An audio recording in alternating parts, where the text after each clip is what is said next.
काहीतरी बोला म्हणून आमच्या गेल्या 2 वर्षातले प्रभू आणि कंटक फॅमिलीतले जे काय आमचे क्षण होते आनंदाचे. अजून आलं? हां ठीक आहे. आता ऑडिबल? हां, जे काही क्षण होते याच्या रिगार्डिंग देवयांच्या डेव्हलपमेंटचे, त्याच्याबद्दल 2 शब्द बोलते. फर्स्ट ऑफ ऑल तुमचे सगळ्यांचे स्वागत आणि आभार. खूप लांबून लांबून तुम्ही आलात, मला माहिती आहे. Thank you very much. आता माझ्याच नाताबद्दल मी काय सांगणार, तुम्ही सगळे आलाच आहात. तर लग्नानंतर असं झालं की अमय आणि शिवानीच्या मुलासाठी काही फारसा विचार करत नव्हते. आम्ही त्यांच्या मागे लागलो होतो, पण ते काही विचार करत नव्हते.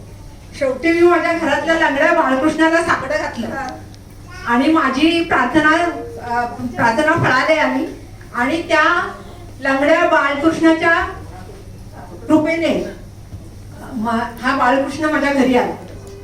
त्याच्यानंतर शिवानी प्रेग्नंट असताना तर परत टेन्शन आलं. मी गायनेकोलॉजिस्ट, मग ते सगळे प्रॉब्लेम, अरे हायपरटेन्शन, डायबिटीस, प्रेक्लॅम्सिया, हे ते सगळं वाचायला लागलं.